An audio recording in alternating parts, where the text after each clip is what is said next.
لنتخيل معا للحظة هذا المشهد. لو أن شخصا يقف في طابور طويل جدا في إحدى الساحات الأوروبية خلال العصور الوسطى. الأجواء المظلمة لتلك الفترة. بالضبط. وبعد طول انتظار يصل هذا الشخص أخيرا إلى رجل دين يجلس خلف طاولة خشبية يناوله كيسا ثقيلا مليئا بالعملات الذهبية، وفي المقابل يحصل على وثيقة رسمية مطبوعة ومزخرفة. وثيقة تضمن المغفرة؟ ليس المغفرة فقط، بل تضمن حرفيا المغفرة التامة للذنوب ودخول الجنة. لكن الجزء الأكثر إثارة للدهشة أو ربما الصدمة هو أن هذه الوثيقة تحتوي على خانة فارغة. يا إلهي، خانة فارغة لملء الاسم؟ نعم، مساحة بيضاء يمكن للمشتري أن يكتب فيها اسمه أو حتى اسم أي شخص آخر يريد إنقاذه من النار.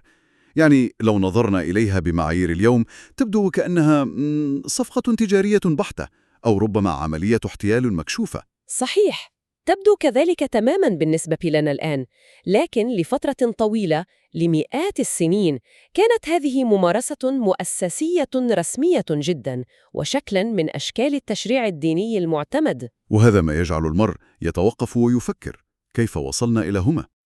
هي واحدة من تلك اللحظات التاريخية التي تجعلنا نتساءل فعلاً كيف يمكن لرسالة روحية بسيطة جداً أن تتحول تدريجياً إلى نظام إداري وبيروقراطي بهذا التعقيد المذهل، وكيف تتشكل العقائد أصلاً؟ ومن الذي يملك حق التحدث باسم السماء؟ هذا تحديداً هو ما سنغوص فيه اليوم. فأهلاً بكل من يرافقنا في هذه الرحلة المعرفية المتعمقة. مرحباً بالجميع. نحن اليوم لا نقرأ مجرد كتاب تاريخ عادي، بل نستكشف كيف يتم تدريس وتحليل هذه التحولات المعقدة داخل أروقة واحدة من أقدم المؤسسات الأكاديمية في العالم الإسلامي، جامعة الأزهر. بالضبط. بين أيدينا اليوم مقررات دراسية ونصوص أكاديمية مخصصة لمادة مقارنة الأديان.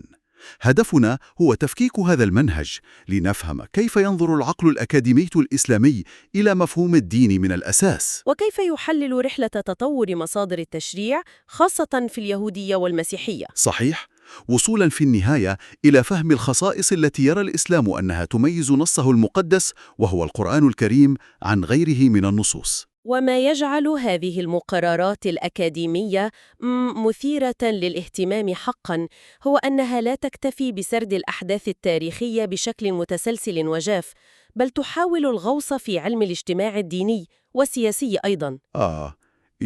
تبحث في الدوافع؟ بالضبط. هي تسأل لماذا اتخذت هذه النصوص أشكالها الحالية؟ كيف تلاعبت الضغوط التاريخية من حروب وشتات وصراعات إمبراطوريات في صياغة ما يعتقده مليارات البشر اليوم بأنه حقائق مطلقة؟ طيب، دعنا نبدأ من نقطة الصفر، من الكلمات التي نستخدمها. الأساسيات دائما مهمة. في أي نقاش حول المعتقدات نحن نستخدم كلمة دين يومياً وبشكل عفوي جداً، لكن عندما كنت أقرأ هذه المذكرات الأكاديمية اتضح لي أن العرب القدماء لم يستخدموا هذه الكلمة بخفة أبداً. صحيح، الجذر اللغوي لكلمة دين غني ومعقد بشكل مذهل، يحمل مفارقة لا أقول غريبة، لكنها تلفت الانتباه. كيف ذلك؟ من جهة، الكلمة تعني الجزاء والحساب، كما نسمع دائما في التعبير القرآني مالك يوم الدين، أي يوم الحساب. هذا هو المعنى الشائع. لكن من جهة أخرى لها معنى معاكس تقريبا، تعني العادة والطاعة والانقياد، وتعني في نفس الوقت القهر والسلطان. سلطان وانقياد في نفس الكلمة؟ نعم، وإذا تأملنا هذه المعاني معا نجد أنها ترسم منظومة كاملة. هناك سلطة عليا تقهر وتضع القوانين، وهناك طرف أدنى يطيع وينقاد، وفي النهاية هناك يوم للحساب والجزاء بناء على مدى الالتزام بهذه الطاعة. يا سلام! الكلمة وحدها في اللغة العربية تلخص الهيكلة التنظيمية للوجود البشري وعلاقته بالخالق. بالضبط، وهذا يقودنا إلى نقطة التباين الجوهرية التي تطرحها هذه المقررات، التباين بين النظرة الغربية الكلاسيكية والنظرة الإسلامية لنشأة فكرة الدين بحد ذاته. المنهج يستعرض فعلا كيف أن الفلاسفة وعلماء الاجتماع الغربيين في القرون الماضية حاولوا تفسير نشأة الدين على أنه مجرد منتج بشري بحت، صحيح، يعني بعضهم قال أن الإنسان البدائي كان مرعوباً من البرق والرعد والزلازل. نعم، فابتدع فكرة الآلهة ليهدئ من روعه ويجد تفسيراً لما يجهله، وآخرون رأوا إنه مجرد عقد اجتماعي لتنظيم القبائل. أو حتى أداة اخترعها الأذكياء للسيطرة على العوام. هذه هي النظرة الكلاسيكية التي تنطلق من افتراض أن الإنسان بدأ جاهلاً ثم تطور، وبالتالي فكرته عن الله تطورت معه. لكن التعريف الذي تتفق عليه المؤسسات الإسلامية والذي وجدته في المذكرات يعاكس هذا تماماً. تماماً. هل تتذكر التعريف الاصطلاحي؟ نعم، يقول إن الدين هو وضع إلهي لذوي العقول باختيارهم يهدف للصلاح في الحال والفلاح في المآل. دعنا نقف عند هذا التعريف قليلاً. طيب، أنا هنا أريد أن أستوعب نقطة. التعريف يقول وضع إلهي لذوي العقول باختيارهم. ألا يوجد هنا تناقض ظاهري؟ أين التناقض؟ قبل قليل قلنا إن كلمة دين لغوياً تتضمن الانقياد والطاعة وربما القهر، فكيف يكون الأمر باختيارهم؟ هذا سؤال ممتاز جداً، وهو يمس جوهر الفلسفة الإسلامية فيما يخص حرية الاعتقاد. الدخول في هذه المظلة الإلهية يجب أن يكون مبنياً على الإرادة الحرة والتفكر العقلاني. ولهذا ركز التعريف على ذوي العقول. بالضبط. السماء تعرض الدستور، والإنسان يختار قبوله بناء على قناعته الشخصية. لكن وبمجرد أن يختار الدخول في هذا العقد بإرادته، فإنه يلتزم بقوانينه وتشريعاته. فهمت. يعني الاختيار يكون في البوابة والالتزام يكون في المسار. هذا وصف دقيق، والمقررات تؤكد أن هذا المسار بدأ مكتملاً، يعني منذ فجر البشرية مع النبي آدم كرسالة توحيد واضحة، ولم يبدأ كخوف بدائي من الظواهر الطبيعية كما تفترض النظرة الغربية. هذا يفتح الباب أمام مصطلحين آخرين يتم الخلط بينهما باستمرار في النقاشات اليومية: مصطلح الملة ومصطلح النحلة. المنهج الأزهري يضع خطوطاً فاصلة، يعني حادة جداً بينهما. صحيح. الخط الفاصل هو نسبة المصدر. لاحظت أن كلمة الملة لا تنسب إلى الله مباشرة في الاستخدام اللغوي، يعني نحن لا نقول ملة الله، بل نقول ملة إبراهيم مثلاً. نعم. لماذا هذا التفريق؟ لأن الملة تشير إلى المسار التطبيقي أو الطريق العملي الذي يسلكه النبي ويتبعه فيه الناس. هي الشريعة عندما تتجسد في واقع بشري ملموس، لذلك تنسب لمن يطبقها. طيب، وماذا عن النحلة؟ هنا يصبح الأمر مثيراً للاهتمام. النحلة لغوياً مشتقة من كلمة الانتحال، والانتحال هو أن تدعي شيئاً ليس لك، أو أن تنسب لنفسك ما لم تبتدعه أصلاً. لذلك علماء الأديان المسلمون استخدموا مصطلح النحلة لوصف أي منظومة فكرية أو دينية صنعها البشر من الصفر. لكنهم أضافوا عليها هالة القدسية؟ تماماً، سواء كانت فلسفات وضعية أو عبادة كواكب أو أوثان. هي تسمى نحل لأنها في المنظور الإسلامي مجرد ادعاءات تفتقر إلى التفويض السماوي الرسمي. طيب، لتبسيط الصورة في أذهاننا أكثر، دعنا نستخدم هذا التشبيه لنتخيل أننا نبني دولة. تفضل. الدين هو المفهوم العام للدستور الإلهي الشامل الذي يحكم كل شيء. والملة هي المراسيم التنفيذية والقوانين المطبقة التي جاء بها رئيس السلطة التنفيذية المعتمد الذي هو النبي. صحيح. أما النحلة فهي أن يقوم شخص عادي في الشارع بكتابة قوانين من خياله ثم يطالب الناس باتباعها مدعياً أنها قوانين رسمية من الدولة، يعني هي مجرد انتحال صفة. يا سلام! هذا قياس رائع يوضح الفكرة تماماً. وهذا الفرز المصطلحي الدقيق ليس مجرد ترف لغوي نعقد به الأمور، بل هو ضرورة. هو أشبه بنظارة نقدية يجب أن يرتديها الباحث قبل أن يبدأ بمقارنة أي معتقدات، ليتمكن من التفريق منذ البداية بين ما يدعي الاتصال بالسماء وما هو نتاج تفكير أرضي بحت. حسناً، إذا انتقلنا من قاعة التعريفات اللغوية إلى مسرح التاريخ البشري العملي.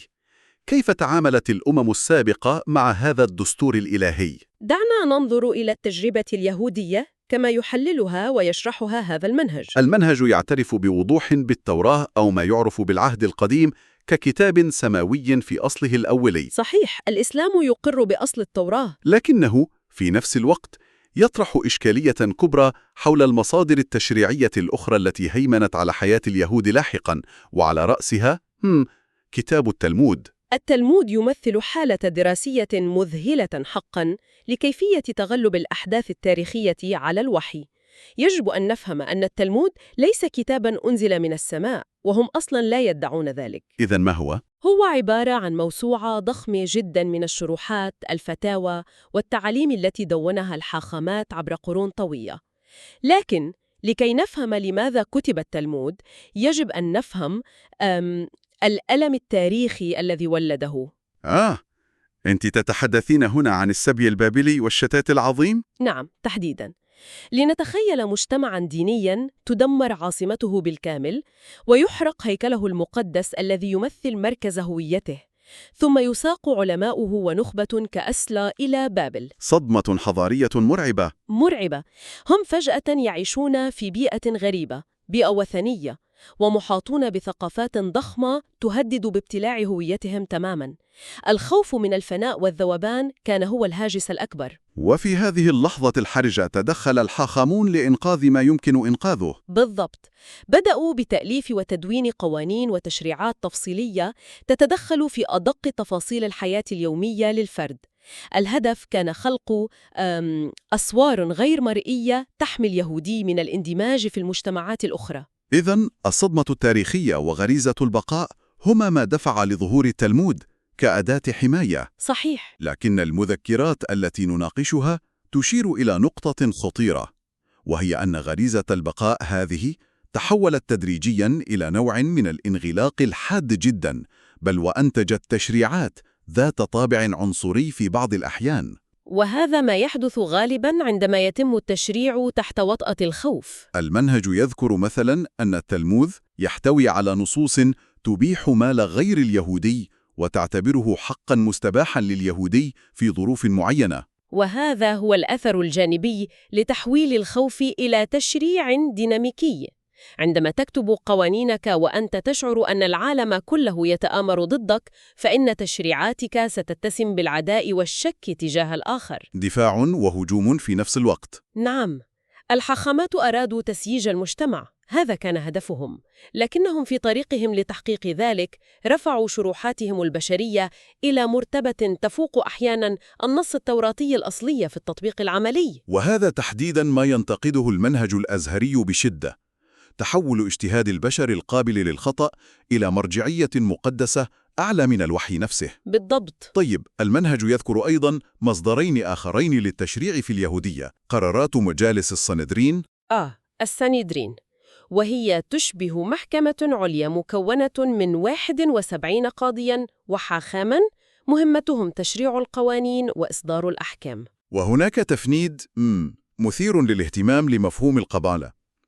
الكثير من المستمعين ربما سمعوا عن القبالة خاصة من خلال الثقافة الشعبية وهوليوود، وربما يعتقد الكثيرون أنها كتاب فقهي أو تشريعي سري وخطير.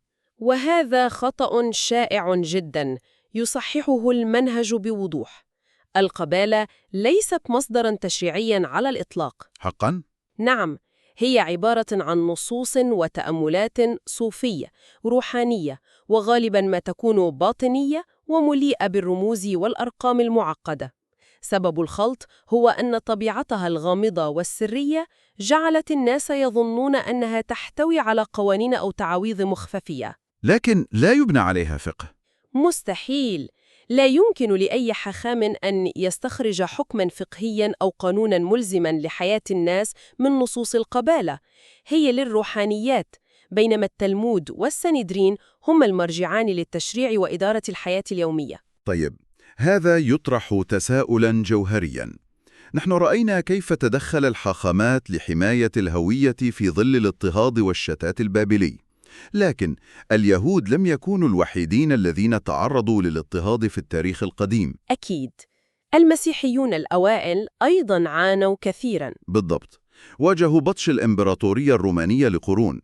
هل يعني هذا أنهم سلكوا نفس المسار في تشكيل عقيدتهم وتدوين مصادرهم؟ المسار مختلف في بعض التفاصيل الشكلية، لكنه مشابه جداً في فكرته الأساسية، وهي أن التجمعات البشرية والمؤسسات هي التي صاغت العقيدة في النهاية. وكيف حدث ذلك في المسيحية؟ كما توضح المصادر الأكاديمية التي بين أيدينا، مصادر التشريع هي العهد القديم والعهد الجديد الذي يشمل الأناجيل ال4 والرسائل، ثم نصل إلى المصدر الأخطر والأكثر تأثيراً، وهو المجامع الكنسية. المجامع الكنسية. دعنا نتوقف هنا لحظة. المنهج يشرح أن هذه المجامع لم تكن مجرد مؤتمرات ودية لتبادل الآراء أو النقاش اللاهوتي بين رجال الدين، بل كانت تملك سلطة تشريعية مطلقة حرفياً. ما يثير الذهول حقاً هو التبرير اللاهوتي لهذه السلطة. يعني من أين استمدوا الحق في إضافة عقائد وتغيير مفاهيم لم ينص عليها المسيح بوضوح في الأناجيل؟ استمدوها من تفسيرهم وتأويلهم لنص محدد جداً في إنجيل متى. وما هو هذا النص؟ ينسب للمسيح أنه قال لبطرس وتلاميذه ما معناه: كل ما تربطونه على الأرض يكون مربوطاً في السماء، وكل ما تحلونه على الأرض يكون محلولاً في السماء. يا إلهي! يعني الكنيسة اعتبرت هذا النص تفويضاً تشريعياً مفتوحاً ومستمراً. نعم، هو بمثابة تفويض إلهي للكنيسة بأن تشرع ما تراه مناسباً. إنه أشبه بصلاحية تشريعية لا حدود لها، يعني شيك على بياض لرجال الدين ليفعلوا ما يشاءون؟ من منظور أكاديمي وتحليلي بحت، نعم، هذا التفويض الواسع هو ما سمح للمجامع بإقرار عقائد مركزية أصبحت اليوم هي جوهر الدين المسيحي، رغم أنها لم تكن واضحة أو متبلورة بهذا الشكل في الأناجيل الأصلية الأولى. هل هناك مثال واضح من المنهج؟ خذ مثلاً مجمع نيقيا الشهير في القرن الرابع الميلادي. هذا المجمع هو الذي أقر عقيدة التثليث بشكلها الرسمي المعقد الذي نعرفه اليوم، وهو الذي حسم الجدل العنيف حول طبيعة المسيح. ولكن كيف حدث ذلك؟ يعني لماذا احتاجوا إلى مجمع لتقرير عقيدة بهذا الحجم؟ المذكرات تشير إلى تأثر المسيحية بالفلسفات المحيطة بها في ذلك الوقت. وهذا نقطة مفصلية يجب أن نتغتر السياق التاريخي والسياسي. المسيحية كانت تنتشر بسرعة في إمبراطورية رومانية مترامية الأطراف، تتحدث اليونانية وتتنفس الفلسفة الإغريقية في كل جوانب حياتها. العقل الروماني واليوناني كان مختلفاً عن العقل الشرقي. تماماً. هذا العقل كان معتاداً على وجود آلهة متعددة وعلى أفكار فلسفية معقدة مثل اللوغوس أو الكلمة الإلهية المتجسدة. لكي تنجح المسيحية في استقطاب هذا العالم الفلسفي الواسع، ولكي يتمكن الإمبراطور قسطنطين من توحيد إمبراطوريته سياسياً ودينياً، كان لابد من صياغة لاهوتية توفق بين الأمرين. تقصدين التوفيق بين التوحيد القادم من الجذور اليهودية وبين التعقيد الفلسفي الإغريقي؟ بالضبط. عقيدة التثليث كانت هي هذه الصياغة الفلسفية المعقدة التي تمت هندستها وإقرارها في المجامع لتناسب هذا العقل الجديد. الأمر لم يتوقف عند التثليث فقط، أليس كذلك؟ بل امتد للكثير من الأسرار الكنسية. نعم. المنهج يستعرض كيف شرعت المجامع أسراراً وعقائد أخرى مثل الخطيئة الأصلية، وهي العقيدة التي تفترض أن كل إنسان يولد محملاً بذنب آدم، ولا يمكن الخلاص من هذا الذنب إلا عن طريق طقس التعميد الذي تقوم به الكنيسة حصراً. وهناك أيضاً سر العشاء الرباني، حيث تؤمن الكنيسة الكاثوليكية أن الخبز والخمر يتحولان مادياً وجوهرياً إلى جسد ودم المسيح الفعليين، وليس مجرد رمز تذكاري. وما نراه هنا بوضوح هو تحول الدين إلى مؤسسة تحتكر مفاتيح الخلاص. هذا هو الاستنتاج الأدق. لا يمكنك أن تتواصل مع السماء أو تحصل على الغفران مباشرة. يجب أن تمر عبر قنوات الكنيسة وطقوسها الرسمية. وهذا الاحتكار المطلق للسلطة الروحية هو ما أوصلنا إلى المشهد الافتتاحي الذي بدأنا به حديثنا. تقصد صكوك الغفران؟ نعم، هذا يربط كل خيوط القصة ببعضها. عندما تمتلك مؤسسة بشرية تفويضاً بأن ما تحله على الأرض يحل في السماء، وتكون هي المحتكر الوحيد للخلاص من الخطيئة، فإن الخطوة الإدارية المنطقية التالية، خاصة مع احتياج الكنيسة الشديد للأموال لبناء كاتدرائية القديس بطرس في روما. الخطوة التالية هي تحويل هذا الخلاص إلى منتج مالي. بالضبط، بيع هذا الخلاص، طباعة صكوك بخانات فارغة لمن يدفع أكثر، هي الذروة المطلقة لتحول الدين من وحي نقي إلى إدارة بيروقراطية وتجارية. والمنهج الأزهري يرى في هذا الاستعراض التاريخي لليهودية والمسيحية سلسلة من التدخلات البشرية المستمرة والعميقة. تدخلات غيرت شكل الدين. نعم، سواء كانت هذه التدخلات عبر حاخامات التلمود الذين شرعوا بدافع الخوف من الفناء والذوبان، أو عبر مجامع المسيحية التي شرعت بدافع التوسع والتأثر بالفلسفات اليونانية والرومانية. النتيجة في النهاية تبدو واحدة من هذا المنظور. صحيح، النتيجة هي أن النص الأصلي ضاع، أو على الأقل اختلط باجتهادات البشر عبر مئات السنين حتى بات من الصعب فصلهما. وهذا يضعنا وجها لوجه أمام السؤال الأهم في هذه الرحلة كلها. تفضل. إذا كان التاريخ البشري بضغوطاته السياسية وحروبه وفلسفاته ومخاوفه يملك هذه القدرة الرهيبة على اختراق النصوص المقدسة وتشكيلها بهذا الشكل الجذري، فكيف ينظر الإسلام إلى نصه المقدس؟ سؤال منطقي جدا. ألا يخشى القرآن من نفس المصير؟ ما الذي يمنع تكرار نفس السيناريو؟ هنا نصل إلى نقطة الارتكاز الأساسية في المنهج الأزهري لمقارنة الأديان. القرآن، كما تشرح المقررات، لا يقدم نفسه كمجرد كتاب لاحق أو استكمال للكتب السابقة فحسب، بل يصف نفسه بكلمة دقيقة جدا ومحورية، وهي مهيمن، كما جاء في الآية ومهيمنا عليه. المهيمن في اللغة العربية هو الرقيب والحاكم والمسيطر والمؤتمن. رقيب على ماذا؟ رقيب على الكتب السابقة. القرآن يضع نفسه في موقع الفلتر النهائي، فهو يعترف كما ذكرنا بالأصول الإلهية للتوراة والإنجيل، لكنه يصادق على ما تبقى من حق فيها، ويصحح ويلغي ما طالها من تحريف أو تدخل بشري. طيب، هذا ادعاء النصر لنفسه، ولكن ما الذي يعطي القرآن هذه الحصانة عملياً وتاريخياً؟ تقصد في الواقع الملموس؟ نعم، لماذا لا نقول إن القرآن أيضاً ربما يمكن أن يكون قد تعرض لتعديلات عبر المجالس أو الزعماء السياسيين أو الخلفاء على مر القرون؟ المنهج يطرح مصطلحاً يعتبره الدرع الواقي للإسلام عبر العصور، وهو مصطلح التواتر. التواتر. أسمع هذه الكلمة كثيراً، لكنني أعتقد أن معناها أعمق من مجرد النقل. التواتر هو ربما أهم مفهوم يجب أن يستوعبه أي شخص مهتم بتاريخ الأديان والنصوص. التواتر ليس مجرد كلمة أو ادعاء، بل هو آلية نقل، يمكن وصفها بأنها آلية رياضية صارمة جدا. رياضية؟ كيف ذلك؟ لكي نفهم قوة التواتر، دعنا نستخدم تقريبا من عالم التكنولوجيا الحديثة الذي نعيشه اليوم. هل تعرف كيف تعمل تقنية البلوك تشين في العملات الرقمية المشفرة؟ نعم، تقنية البلوك تشين.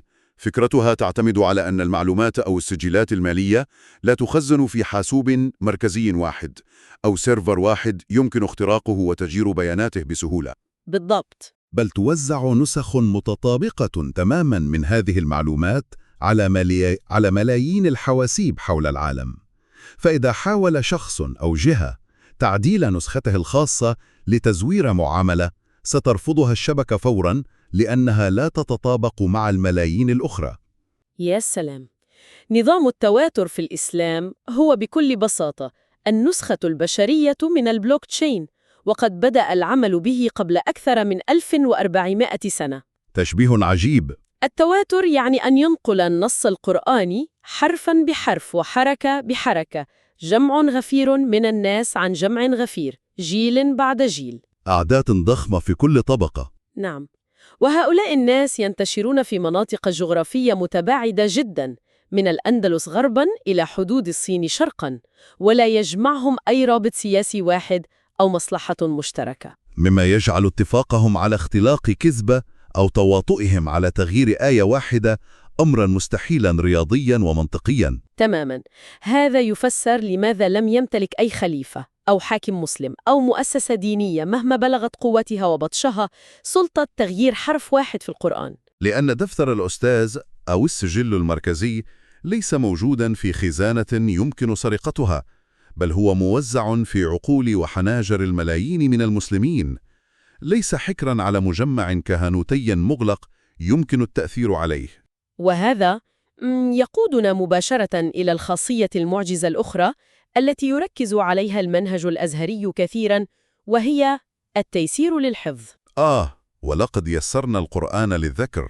نعم، القرآن مصمم صوتياً وبنيوياً بطريقة فريدة ليحفظ في الصدور بسهولة. نحن هنا لا نتحدث عن علماء أو حفظة أكاديميين فقط، بل عن ظاهرة شعبية واسعة، ظاهرة لا نظير لها في تاريخ البشرية بأكملها.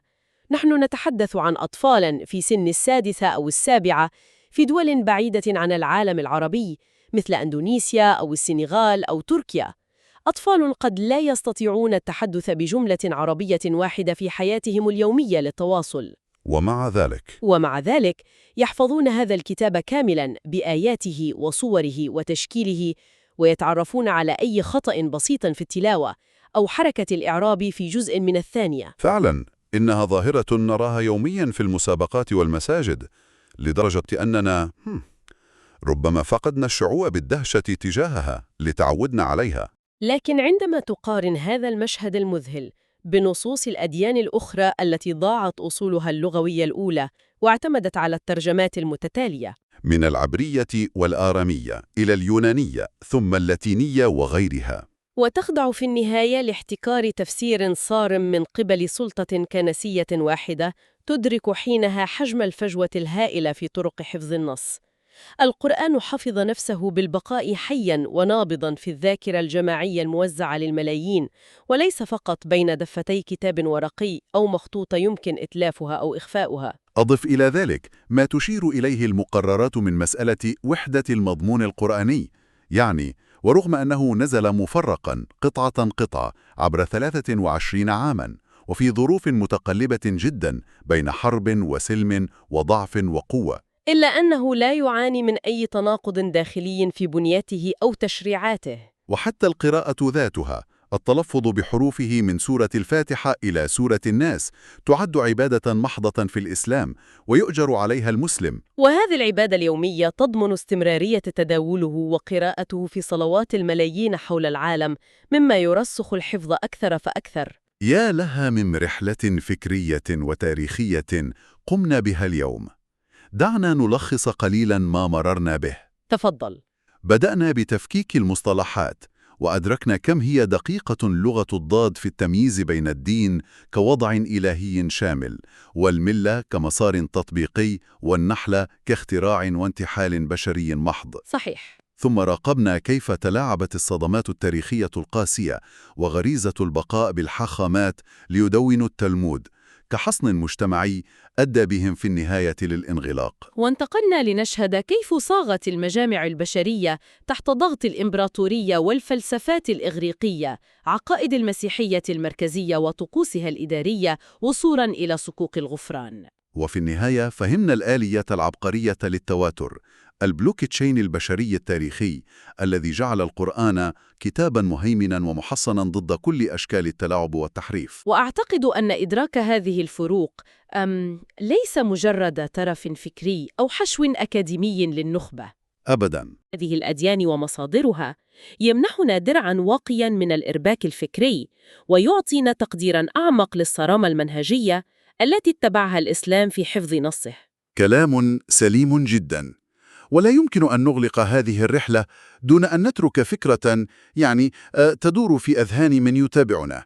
لقد رأينا بوضوح شديد كيف أن الاضطهاد والشتات والخوف أدى إلى كتابة التلمود، وكيف أن ضغوط الإمبراطورية الرومانية ومحاولة التوسع ساهمت في هندسة العقائد المسيحية في نيقية. وهذا يتركنا أمام سؤال فلسفي وتاريخي ضخم جداً ومثير للتأمل الطويل. ما هو؟ لو افترضنا أن التاريخ سار في مسار مختلف تماماً، يعني لو لم تتعرض المجتمعات اليهودية المبكرة للسبي البابلي والدمار المرعب، ولو لم يرم المسيحيون الأوائل للأسود ولم تضطهد وتقتلهم الإمبراطورية الرومانية. لو أنهم عاشوا في بيئة مسالمة ومستقرة تماماً. بالضبط، لو توفر لهم السلام، هل كانت عقائدهم ومصادر تشريعهم ستتخذ نفس هذا المنحنى البيروقراطي المعقد المليء بالمجامع والتأويلات البشرية والخوف؟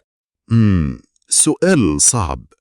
أم أن رسالات الأنبياء الأصلية كانت لتنجو وتستمر ببساطتها ونقائها الأول؟